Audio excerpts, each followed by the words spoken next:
Welcome back, ladies and gentlemen. Here we go with Gambit and NiP. On the third map that's coming up is Train. We have had overtime on Cash, then on Overpass, and now here we are. And the cool thing is it's been through like adjustments and comebacks, hasn't it? Like obviously 13-2 and then Gambit responding in kind is the big one. But even being down 4 rounds, 14-10, and then NiP figures out a way right at the end to make it work and to get themselves to 15. Unfortunately, both teams, force overtime and then lose it on those maps. Yeah. But still really cool to see like neither team giving up. No one just kind of saying, all right, we've already lost this map, we're out of it. Everyone fighting down to the wire, and that's been really fun. And NiP on this map is going to be an interesting beast because this is a pretty tactical map. This can be tough to manage at times. Yes, it can. This is where you obviously have to hope that Draken is... Oh, sorry, one of them is Draken with the AWP, but the other one's Threat, right? Really trying to help out. I think this is one of those maps that Gambit have locked down pretty well. Adren usually plays well on this map. Mo usually plays very well on this map. I think that was one of the points that Pimp was making as we went into it. So I'm excited. Yeah, especially because he's very he's a very mobile and flashy opper. And those kind of, I know Chad calls them the combat oppers, and those kind of oppers usually have a pretty good time on Train because you can there's so much cover that you can get yourself into the thick of it and still be protected at times if you can manage it well. So yeah, it's going to be a big test. And the funny thing is, I think especially for the NiP gaming side of things, going into the double op setup, that you take Forest off of a rifle. And we've had conversations about that in the past, how we don't really feel too happy about it, because we know what his rifle can do. Obviously benefiting him in that short stretch there on Overpass, but I'm not sure the double op setup for them is going to be too great. And then, oh wow, Doja. He just shuts him down, clotheslines res. It was going to be a fast play to gain box Hull's control, and they're going to have to play 4-on-5. That's so ridiculous. He only clicks it twice, and the second one is just a straight headshot. They do get Adren fairly low, but you could see NiP wanted to put a lot of speed behind that, and now they've already lost a man. Trying to get close and get the bomb down quick here. NiP, they've got the first step in. Now they need to follow it through, and there's already a flank coming in. Fitch is on the ramp fighting them, and he's going to get the kill on Forest. That's one hell of a good start. Forest is such a good pistol player. Fitch again with another headshot to drop Get Right, and Exist has no chance at all. Great retake here for Gambit. Yeah, that kill from Doja right at the start, obviously great because it gives you the advantage, but it takes away a body that they can use to watch the flank. So NiP had to devote too much manpower to even take the inner bomb site, much less watch Fitch come up that ladder quickly. So great call by Fitch for the quick flank on the pistol round, and that was, 2 kills for him. You can even see the desperation out of Get Right, which is the first kill that Fitch gets right there. That's Get Right saying, I just have to throw caution to the wind. I have to eliminate that. We can't fight this battle on 2 fronts. Eliminate one and see what you can do about the rest later on. Speaking of Get Right, what is that in his hands, Mo? Isn't it AK in the second round? Is it now? All right. This is a aggressive strategy, obviously, but get enough kills, you could drop the AK-47 over. That's very aggressive, obviously, and it's not as much of a risk as it could have been if they were on the CT side, but I'm curious. I'm kind of interested to see how this will work out. He's getting close now. He went for the peek. Doja, did he see it? Get Right wants to take the fight, but he's going to get shot down. AK and armor both gone with almost no damage output. Well, it was even Fitch spamming him from the bomb train outside to get him so low, and Doja just finishes it off. And there goes this AK. This is the downside of this kind of a strategy, because now it's going to be a free upgrade to an AK-47 if the Gambit guys spot it out. And they have. Doja has that. So free rifle for the Gambit side. Really, really well managed from them. Man, I wish we could have hyped that AK up more. We could have made it look even better before it got. I'm actually kind of glad. I was going to say, I'm glad we didn't, because it did just get wrecked, didn't it? Just no impact at all. This is the spam that you were talking about, and I think, it gets the kill and Exist as well, please. Well, 2-0 for Gambit. Yes, I mean, this is, it's also, and here's the buy as well. I mean, because they really only had Exist at low money due to that drop, so they come right back into it. And the unhidden, battle in this matchup has been that of economy. Both teams really, really struggling at times to get their economy stabilized on a certain half of the map. And at the moment, you could see NiP just buying up buy after buy. Just anything. I mean, even that one AK-47, it's designed, even if you don't win the round, maybe you at least get 2 to 3 kills and keep the money of the defense low. That's kind of their plan. They want to keep Molotovs. They want to keep the AWP away from Mo as much as possible on this CT side Train. Not able to accomplish those goals early on.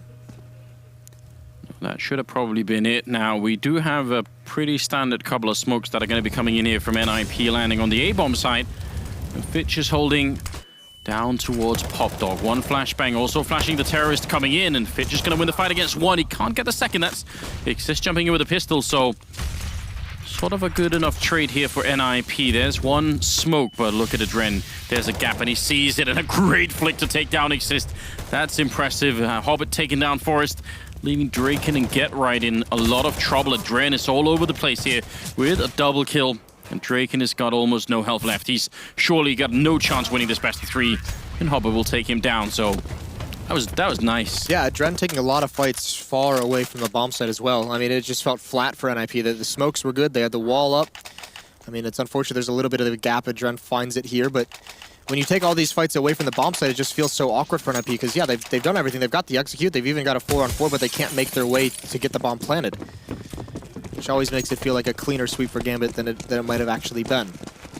So 3-0, and that's the battle for the money. Gambit wins it early on in these first 3 rounds. They survive the AK buy in the second. They survive the force buy in the or not the force buy, but the AK buy in the third.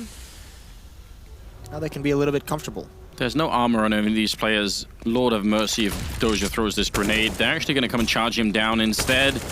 And good spray from Doja lands him a quick triple, trying to see if he could swap it out. Eventually he goes down to Forest, and well, he left his mark there on the wall as he died behind him. Just oh, did he put the spray out? No, it was just, but it was covered in blood, so probably looked good for a moment. Blocking the smoke lineups. Yeah. Oh, don't want to get into that, do we? I think that's I think it's great. You love it? I do love it, actually. I feel like that wasn't what the sprays were designed for, so we probably have to. No. There's going to be a revision of that, I think. Mo gonna be able to take down Draken, and that will be a 4-0 lead for Gambit. And I'm not so much worried about the fact that they've won 4 rounds in a row. I'm more worried about how many people they keep having alive every round, Gambit. Yeah. The economy build up, that really scares me here for NiP. It really is. Last round they have 4 survived, one before that is 3, and then 5 in the second round as well. So yeah, they've had plenty of an opportunity to build up some money to sustain these op buys.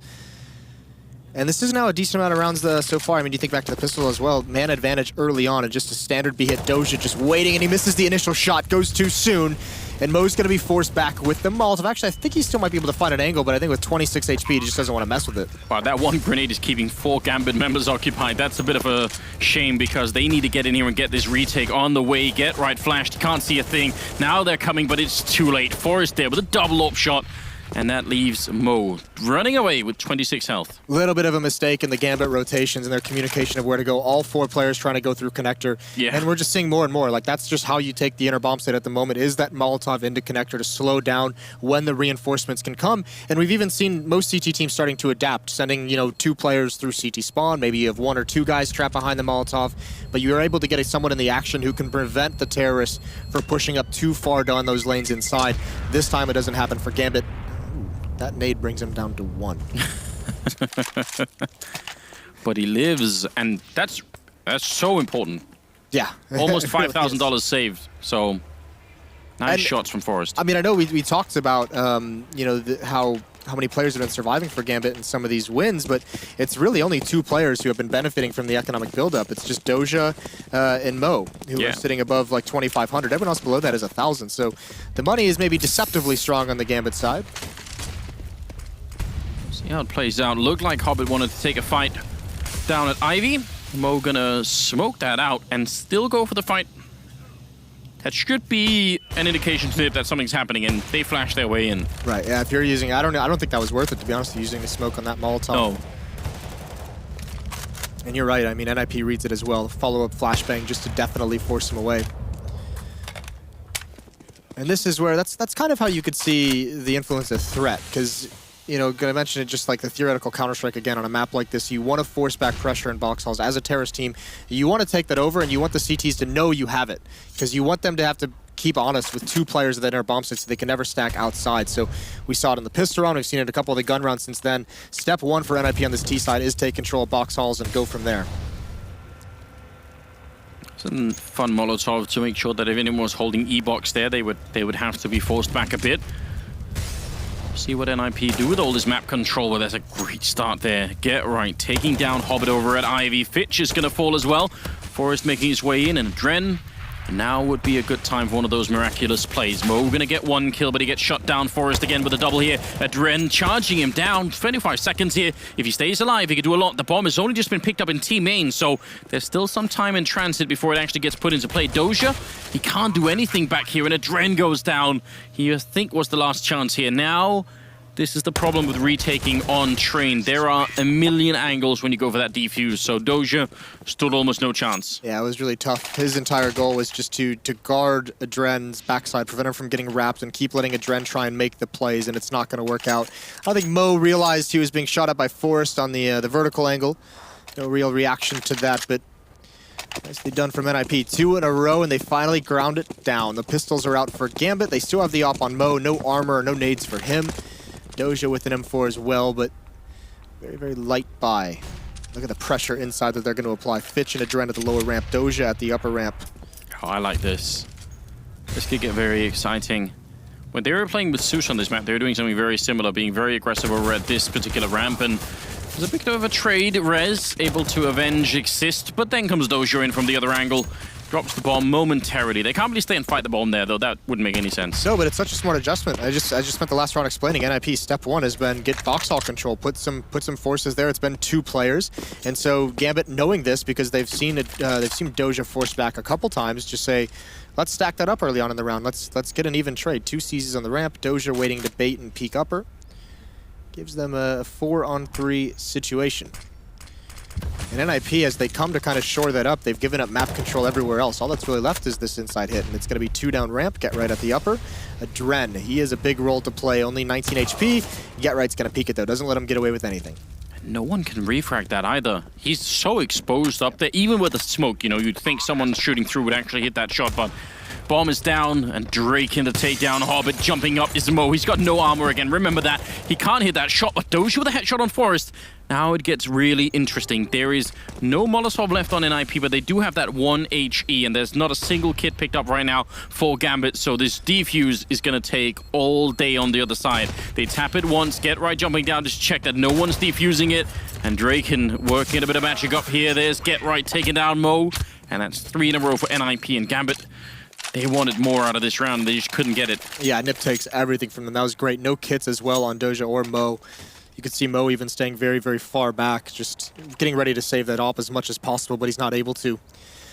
So NiP finally ground the money from Gambit down, and here's 3 nades bought up. I know you're excited for this. More than likely, I would assume, towards middle.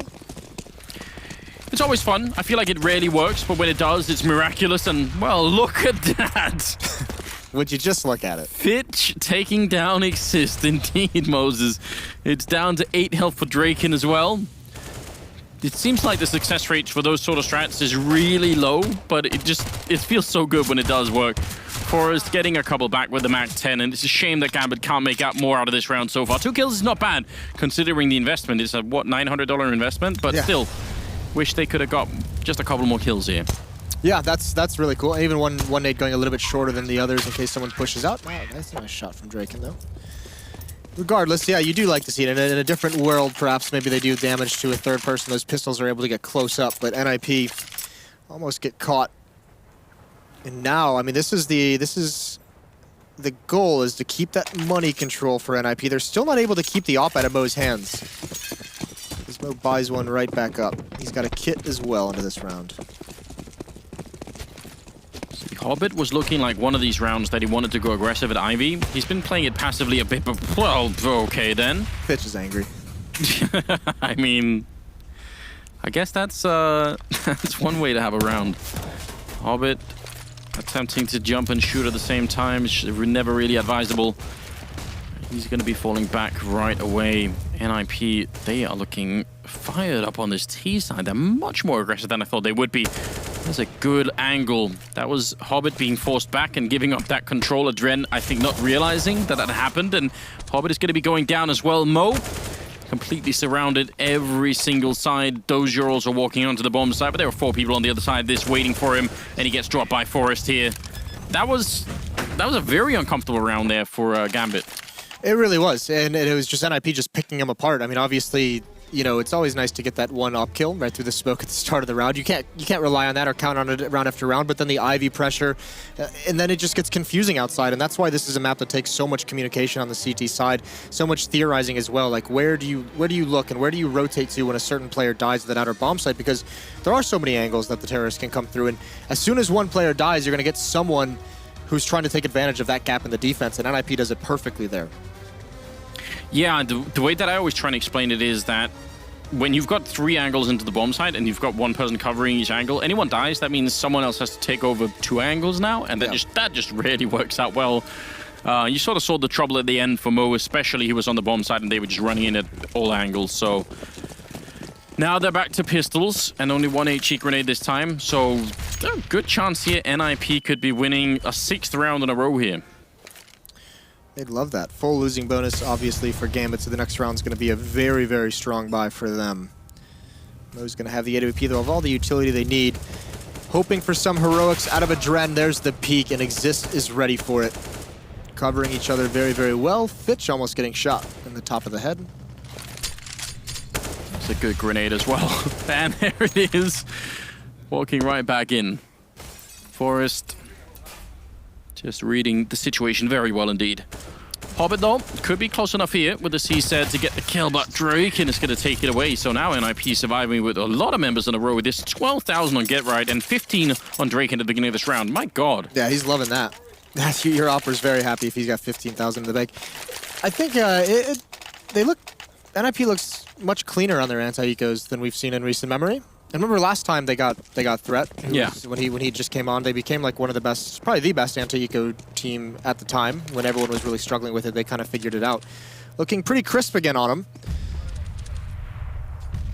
I'm starting to get a bit worried. Well, as I say that, Mo hits a perfect gap shot on Draken. So that was maybe the switch up. Instead of having Hobbit down here, you put Mo instead. Yep.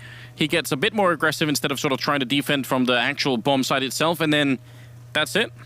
I think Get Right's in for a rude surprise as well, because Mo saw this coming. That's smoke. Okay, he goes for the timing shot. Molotov has the opposite effect. They wanted to force him out into the crosshair.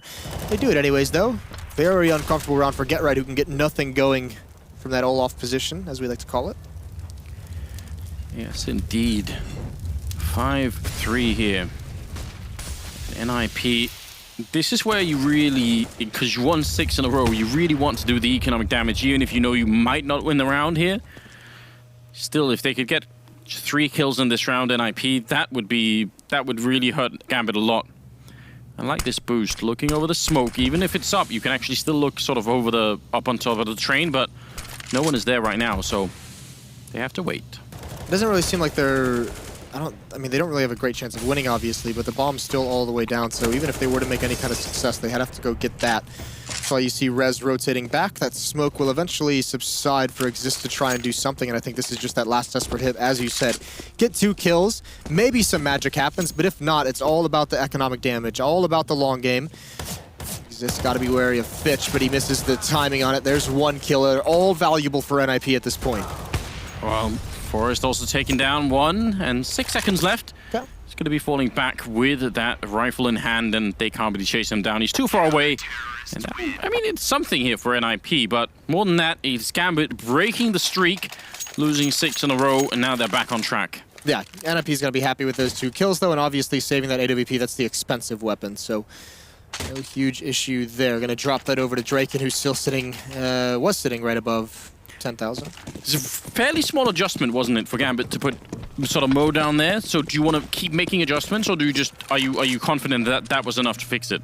No, you just want to put... I would keep moving him around. Maybe you could do 1 run. I don't think Draken's not going to swing wide like that, but I mean, look, this is just kind of a battle of the operas, each trying to go for the opening pick, and if you're Gambit, you want Mo to be involved. He's huge impact, and now you have NiP picking up the pace, streaming out. Gambit's not ready for it. The opera...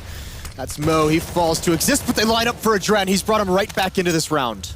My God, that's a lot of damage. Hobbit does go down in return, but a very open 2-on-2 here. Could go either way. Get Right. Kosha's walking right behind him. Could find the perfect timing. The bomb is not down yet. And Get Right, he's sort of eyeing this angle as well. He realizes that Doja might be coming for him indeed. Bit of a fight going on here, and Doja taking about as much damage as he dishes out to get right, so fairly even. Still, there's the spray coming through, and eventually Exist will cancel it out, almost getting shut down from Adren, who's now way out in the open. If only they had a flashbang, maybe they could go for the peek on him here, but they don't have anything, and there's 50 seconds left. Adren could win this. That would be a quad kill for the clutch here to try and get the 6th round for Gambit. That would be very big. Oh no, he's got his back turned. Exist actually not going to spot him. He's all the way down at Pop Dog, so he could have seen that angle, but he looked the wrong way. He was walking where Get Right is here, so he could have seen it.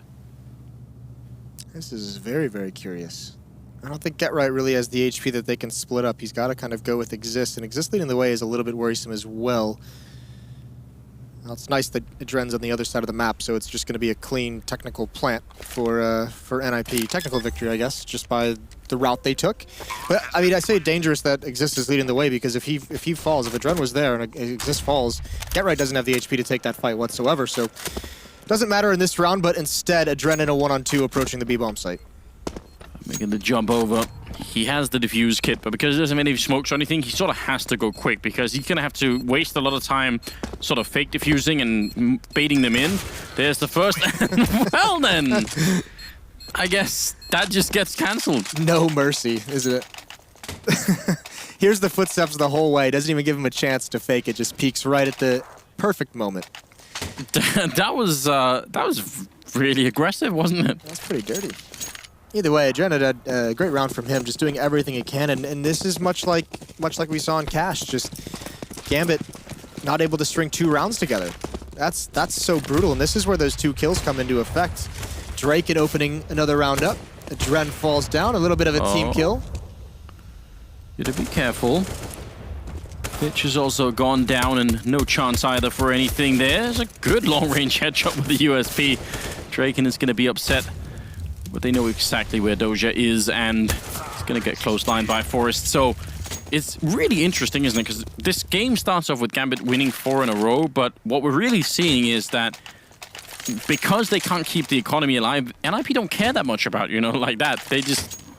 What Gambit really need are consecutive rounds in the middle of these halves, because NiP's economy is so grotesque once again. They just have everything. Sick, isn't it? And unfortunately, Mo again with the op. He has no armor this time. We saw that earlier on in this half, and tough spot to be in now, especially because they're losing a lot of these fights. So he's having to be mobile. He's having to rotate and picking up the pace, going for the uppercut. Doja's caught in an awkward spot.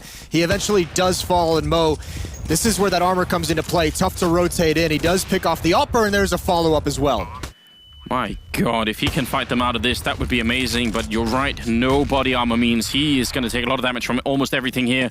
He knows that Arez is there. He's got the spot in already. He gets the shot through his teammate. Why not? And now Get Right goes down. Adren there to help out, and Forrest coming in. He's got the Molotov, and they don't actually have a smoke to block him off with. It's already on there, trying to see if they can get in. They put it in a while ago, so it's going to disappear soon, but the defuse is in, and Mo saves the day with a quad kill, shutting down Forrest. What a hero. Again, I mean, he's just barely keeping Gambit in some of these rounds. What a huge performance from him. Stuck as well, and checkers, even firing through his teammate. That's pretty awesome to see. Yeah, I think that's just committal, isn't it? Just doesn't even care. Really well done. You've got to be frustrated if you're NiP, because that's a really nice call. They got everything they wanted. They caught Doja off guard. They got into the bomb site. They got the plant down, and they just couldn't hold back Mo.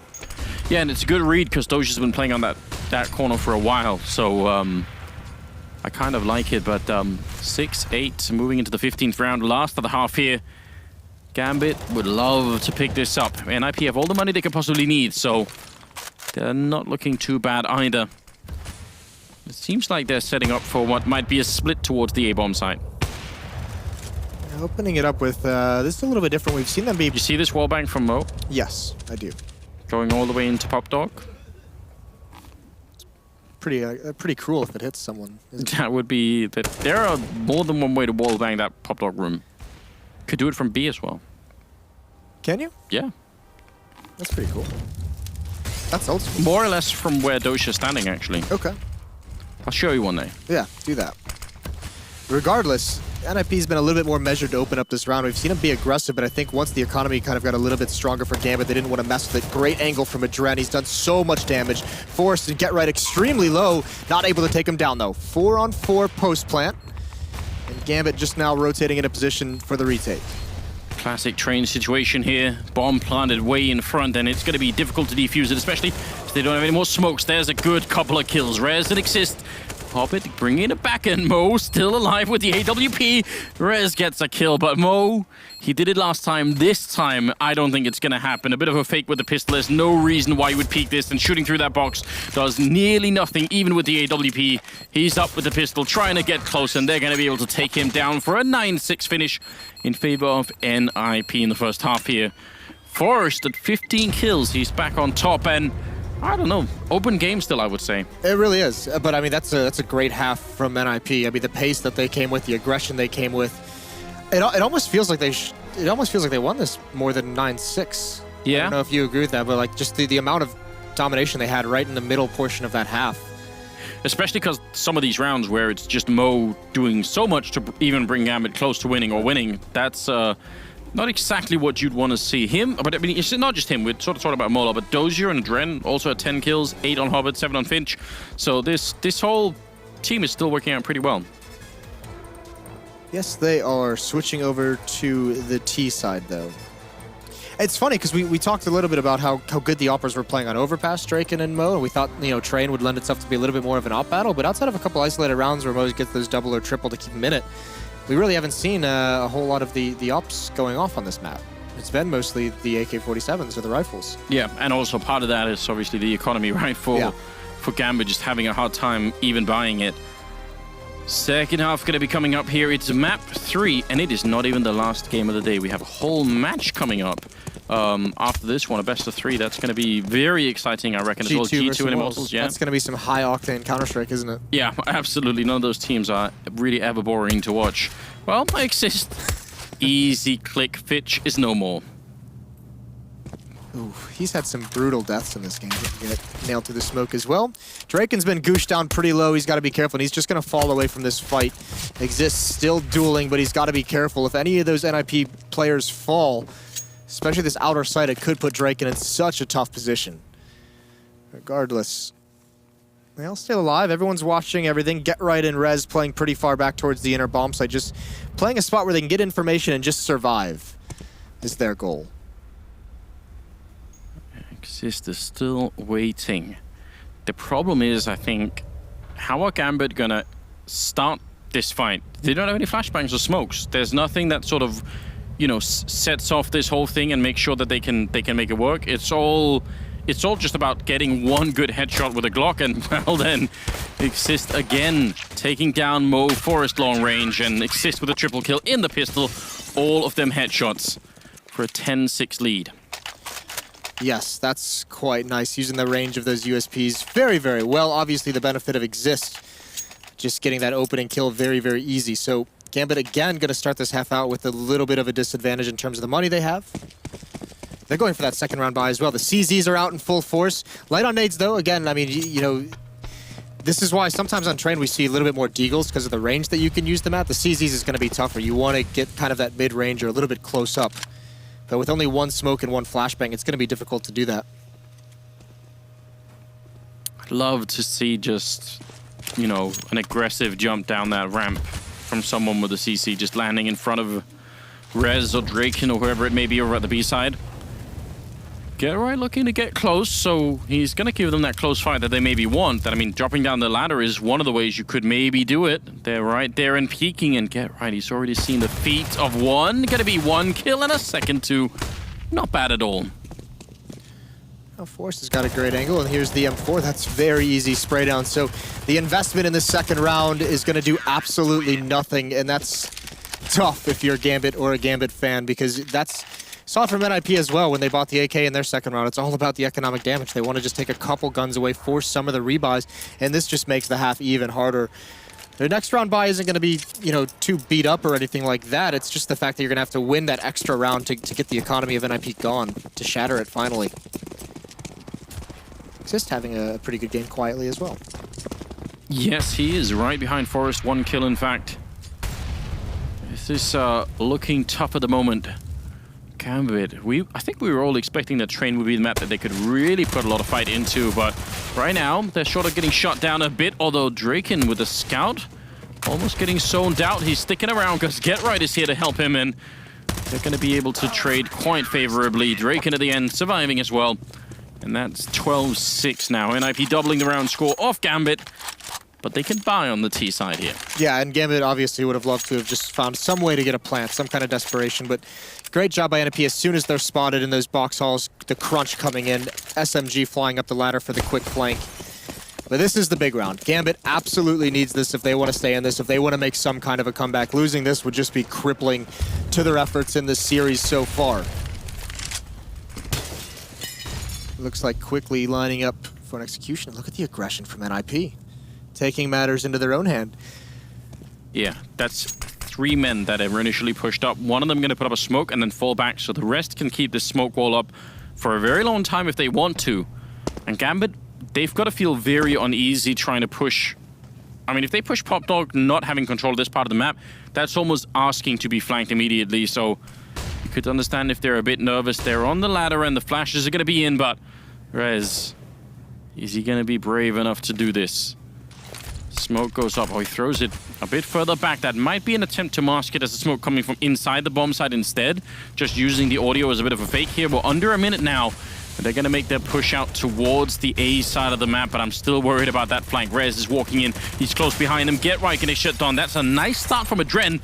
Taking a kill. The bomb is being planted, and Forrest can't hit a single thing. And Rez, after all that time and all that hype, it falls flat. Exist gets a double. That is not enough here.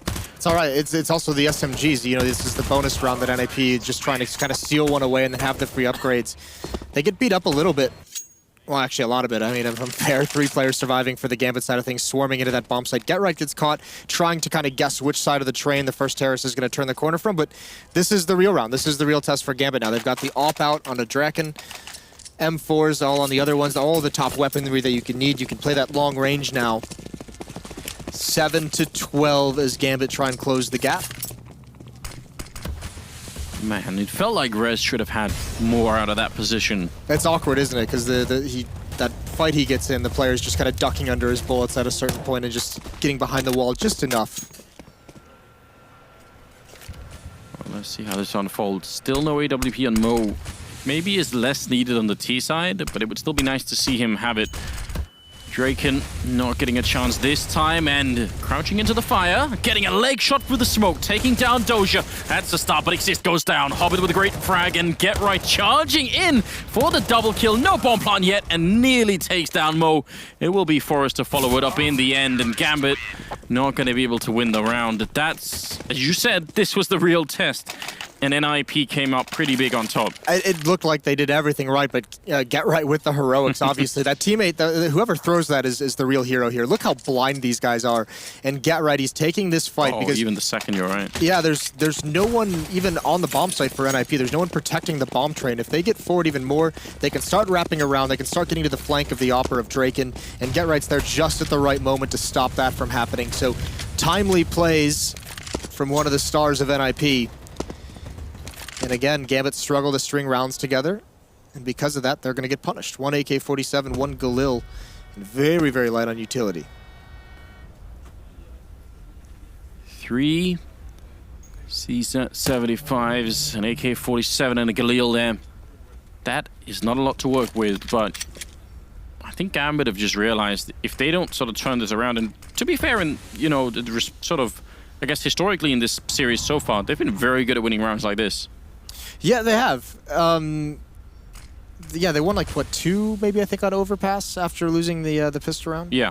After winning the pistol round as well. So they've done pretty well, but still, it's harder on Train to make that work with the CZs. You have to obviously get down those lanes. It's the Deagles that we normally see do the damage here. If you're able to get those 1 Deags, pick someone off, you think towards Ivy, you think someone from Team Mid or something like that. This is going to be a little bit more of a struggle, especially with the lack of nades. These flashbangs have to be great.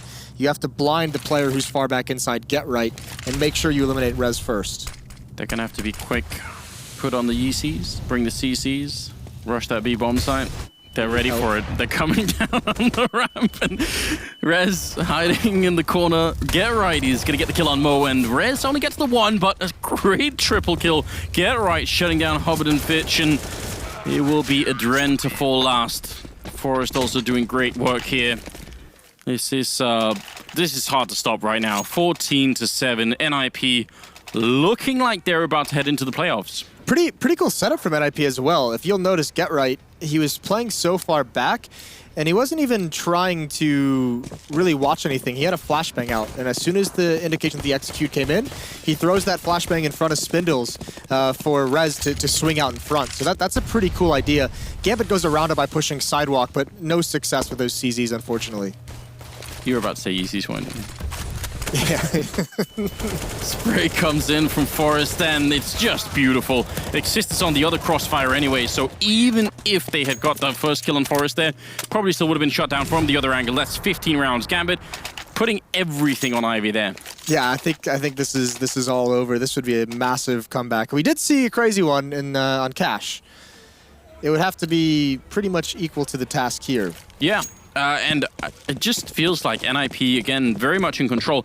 And I can't figure out if it's a good sign or not, but it feels like when they tune in, when they really are in the zone, then this team is looking very good. But it feels like if they get thrown out of it, then they could be out of it for a long time, you know, before they sort of pull it back together again. There's a great opening from Hobbit here, taking down Draken. Yeah, that Molotov as well. That was another aggressive play from NiP. They had two players on that lower ramp, but that Molotov forces them away, so they can't be there to support Draken. He sticks around with the angle in the AWP. And even Rez being a bit ballsy with this off angle at the upper ramp. Hobbit just hoping he walks into it. It seems like he kind of wants to as well. I think Hobbit would have a pretty good chance of winning this one. Look at Doja over towards Ivy, though. This is sick. Smokes are up. Is he going to go through that? I think it looks... I mean, there's no one over here. He obviously can't know that. But if he comes through this, he's going to have a wealth of information. All they've seen at Ivy so far is one flashbang. There's Exist with a wall bang coming in, taking down Adren. He sees the feet, and that's enough for a kill. 4-on-4 once again. NiP 1 round away from making the playoffs yet again of a DreamHack Masters tournament. They've been usually pretty good at this.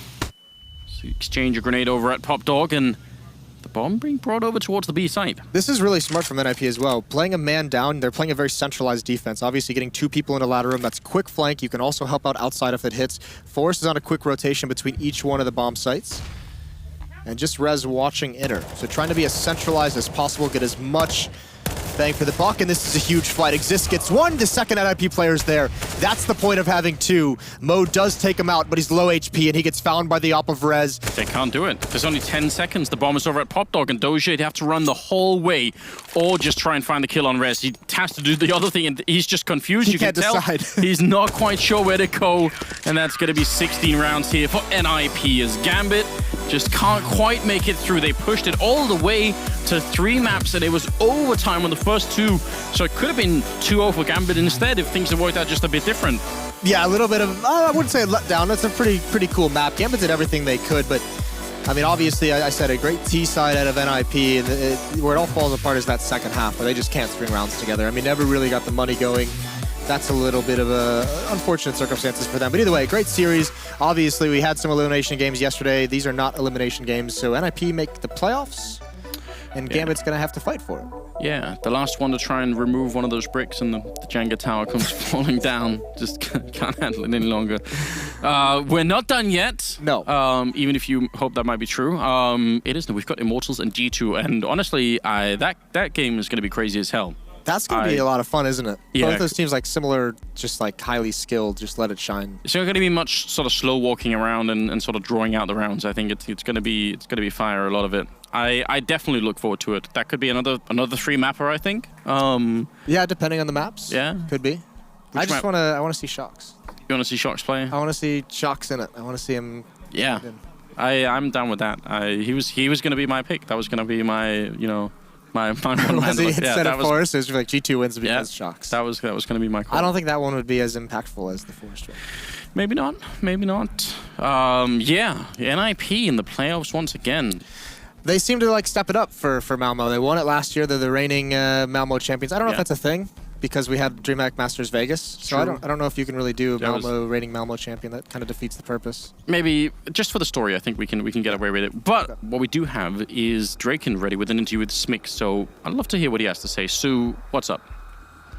Well, I'm here with Draken, so let's find out. Anders, congratulations, Draken. It was a very, very tough series, especially the first 2 maps going to overtime, but you guys have done it. You're in the quarterfinals now, so how excited are you to be playing in the Malmö arena as the defending champions in front of that massive crowd? Yeah, I mean, of course, it's amazing. Even though I didn't win last time, but still, you know, we 3 of the mates are, so it's a good feeling, and we did it like easier than I expected it to. Even though we had a bit of a struggle now against Gambit, we should have closed out Overpass and Cash before. But I mean, Cash is a team map, everything can happen, you know? Yeah. Well, let's definitely talk about those 2 maps because, as you said, you were up quite a bit on Terrace side, both sides, but it was CT side that you really struggled. So start with Cash. What happened there? Yeah, well, Cash, they just did this old Molotov move, you know, on Cash when they just smoke off sites and mollo and then have like a schedule for every flash and just sit there for 30 seconds and just wait for their smokes to go out. And we should have, you know, acknowledged that we should either play retake, skip A, or go, you know, aggressive and meet them in A main. And we figured that out too late, I think. So, and they played great as T. So. But luckily, you were able to close out Cash, but Overpass, unfortunately, didn't go in your favor. On that map, you and Rez in particular did really, really well. What do you think went wrong on that map? I don't know. I think we overthinked it a bit when it got to OT, because we were down as well. What was it? 11-14. We got a bit money fucked, 1-6, you know, the classic score. But other than that, I mean, we overthink it a bit too much on OT, I guess. With I don't know, it was just duels they were winning, so. Well, now this is your 3rd event playing with Rez in the lineup after Valencia and Cologne. How does the team feel to you now? Do you feel like as the time goes on, you're gelling more and more well together? Yeah, of course. I mean, Valencia was not a big tournament, but it was really good for me and Rez, you know, to get that trophy under our belts, because that was like probably our biggest wins, right? We won in China before, but still this was our biggest win on paper. So it's good for us to have that self-booster, so to say, and win Valencia. Yeah. Well, congratulations again. I'm sure the fans will be ecstatic to see you guys because the Ninjas will be in the Malmö Arena on Saturday.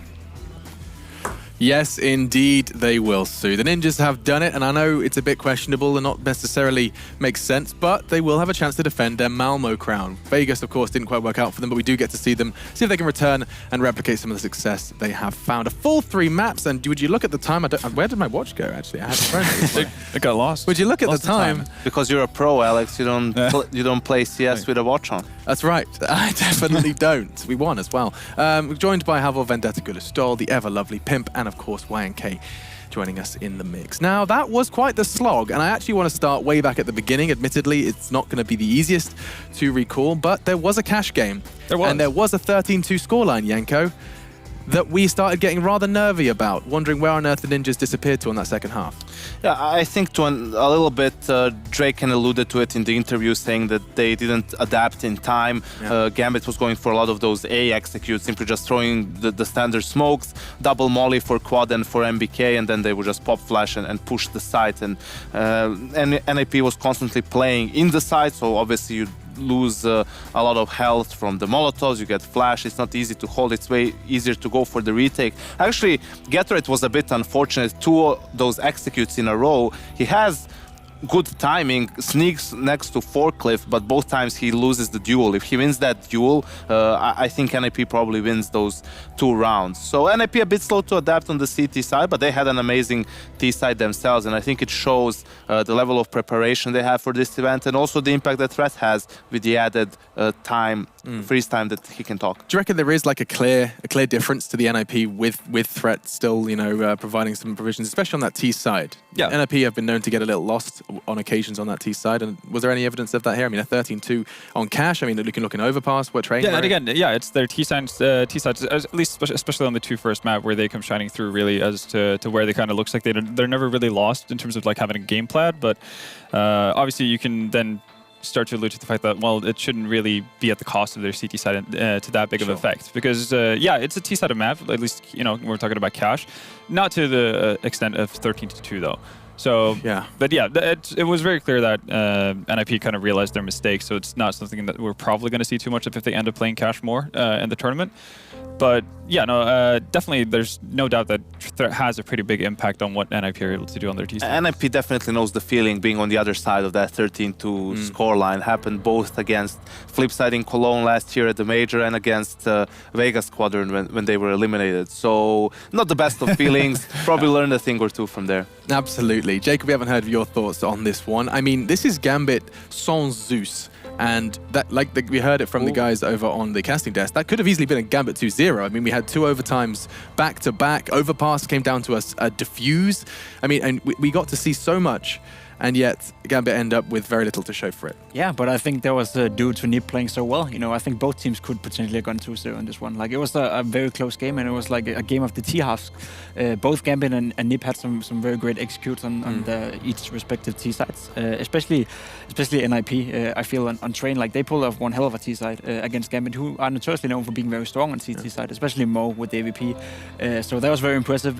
Gambit again, like Overpass, it's a long time ago now, but the executes they had on A side, where you were right about Get Right, he was close to sneaking up, but there was like so little room for him to actually work with, and for Exist on the side, there was like pretty much near perfect Counter-Strike on both the T sides, So I think it was like mainly down due to both teams playing one hell of a game, No team like really stood out and played bad. It was just NiP being the better team this time around. Yeah, and I think again it's also very clear that Gambit hasn't necessarily gone away from the mantra that Zeus has instilled with that team. You saw that again, Cash, very slow-paced T side, just setting up in defaults initially and just kind of slowly working their way towards the bomb site, and just as long as that works, there's no real reason for you to go away from it, and that's what they stuck to. Same thing with Overpass as well, and especially when they find something that works as well.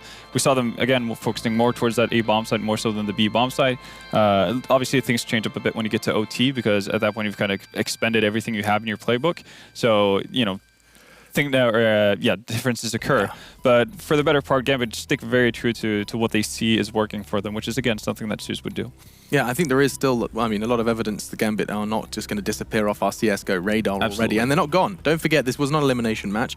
However, one player that does deserve an extra special mention after every game, an MVP is chosen your player of the match, courtesy of Strafe, is going to be Draken, as he does say it. And you can see exactly what he has provided over the course of those 3 maps. Yeah. Well, it was actually kind of hard to... There was no name at the tip of our tongue in this one, but I guess that's testament to what you were saying, Jacob, that there was just... everyone was doing what they should have been doing, admittedly, with some faults and with some exceptional performances mixed in. Sure, if you look up the stats for this game, like all of the NiP players are in plus KDR, and most of them are in plus 10, after this game, and they're pretty even. Like even Forrest being the top frag of the whole game, I think he have the lowest rating if you look according to HLTV. This was a team effort from NiP. This was like a classic vintage NiP victory, where back in the days it was everyone contributing. Saying that out loud. Contributing. Yeah, bad word, right? But still, like, it was Exist chiming in, it was Forrest chiming in, Get Right making plays, Draken and Rest making plays consistently. It was like just like looking like the old NiP for a short while. This flick is absurd. That pretty much won them. Yeah. That won them that game. The guy's not inside his actual scope. Toilets. What do you see? Yeah, he does actually scope. Yeah, before scope, but it's like it's in the black while he's shooting. Get Right's face. Yeah. It's an apt description of how everybody looked in the green room as well. Oh, that's fantastic. Like a kid on Christmas morning, delivered by Draken this time. You can see the scoreboard, and this is what you were talking about, alluding to. There is very little separating top from bottom. A full team effort this time. No need for Forrest to get the backpack out. This is very reminiscent of NiP last year at this same tournament, right? It was nothing spectacular that you saw from them. Very good fundamental Counter-Strike, very little mistakes, clear game plan, a lot of decisiveness, especially on their T side, and slowly but surely they get better and better, and they face better opposition, and they keep playing the same style. And yes, they had close games last year, especially the grand finals against Navi, but they did manage to edge out their opponents every single time. And this gives you a lot of hope if you're an NiP fan. If anything, even their CT side, you can see them trying to, maybe be a little bit more aggressive. I would like for them to try it even more, be a bit more dynamic on their CT side, because their T sides are great. Even the changes of pace, you see a good mix with letting players go for individual plays, the likes of Draken. When he has a good spawn with the AWP, he can go for a pick. On Train, they won a round just based off of that, more or less. So NiP looking really good in this tournament. I think for CT side aggression, I think they did had a good balance of it in terms of overpass and Train. I think they did so well. You could see Draken especially moving a lot around with the AWP on overpass, for instance, whether or not was trying to find opening picks towards B or A, all depending on. But I think Cash was probably where they definitely lacked the most. And I think they should never force on the T side. Almost never, because they were down 4-0 on Train because they wanted to apply early pressure, the AKs and all of that. And after that didn't work, and they had a normal gun round. They ended up winning the half 9-6 because Gambit just couldn't have an answer for what NiP was doing. So, have faith in your pure gun rounds, and in the discipline you have to get control of the economy. And just while we do have you, Janko, closing thoughts on the series before we do navigate through that break, and it's just the topic of Train, a third map that we felt like was an open and shut case. I think it was nodding heads as we said, Gambit take Train. This is not going to be where NiP are going to pick up the win, and we've improved wrong. Do you think there was some real NiP strategy behind that one, or was just Gambit floundering? Absolutely. I mean, obviously Gambit had to do a better job being 4-0 up. On the CT side, you need to get more than 6 rounds to end that half. In the second half, them losing pistol, they couldn't make the same transition that NiP was capable of doing. So, still a very small sample size of the new Gambit lineup. Adren didn't seem to have an amazing game. I can't say that he was terrible either, but maybe subpar from what we're used to seeing from him in Gambit. I think actually that was a bit of a case, because one of the things that was very consistent about Gambit throughout all of their success with Zeus was the fact that it was always a team effort, pretty much always. Maybe Adren had a couple of games where he went a bit above and beyond, but for the better part, everyone was contributing in large part. And for the better part, both on Cash and Overpass, a lot of it was around, or surrounding itself around Mo and his op, and he kind of fizzled away on Train. I get there's a limit to kind of how hard you can carry for that long, and nobody else was actually able to step up to the task, which normally would have happened in a Gambit game in this kind of a scenario, and that didn't really come to fruition. I think that's why we saw a bit of a flat Gambit coming out on Train. Flat Gambit on Train, but all round, quite the series, and we do get to see more from both teams, fear not. NiP, however, have a day off. The playoffs are calling them, and if they're calling you as well, tickets have been made available. Because of good ticket sales, they've opened a brand new part of the arena, so more of you guys can go ahead and make your way in. It's worth catching, especially now you know the Ninjas are here. So if you're a Swede, I've seen what you do at DreamHack before. I've seen you, there's just a sea of young people playing Counter-Strike with their body pillows and everything else. Come join us. And also, the domination of Mark Winter on Twitter with the Danish versus the Denmark versus Sweden, and then all of that. 2-0 Astralis to North already in the playoffs. I was hovering on the mute button for a while. Finally, all the Swedish people here at DreamHack can, have a breather and be like, yes, we have one team at least. Yeah, and Fnatic as well. They're going to be breathing a sigh of relief. They've done the same thing. For now, though, we are going to be going ahead and disappearing. That's right. Yes, when we come back, we have got Immortals G2. So go ahead and take a quick breather, maybe get some fresh air, and when we do return, we get to see our final best of 3. Who will be locked in for the playoffs out of G2 and Immortals? We'll find out after this.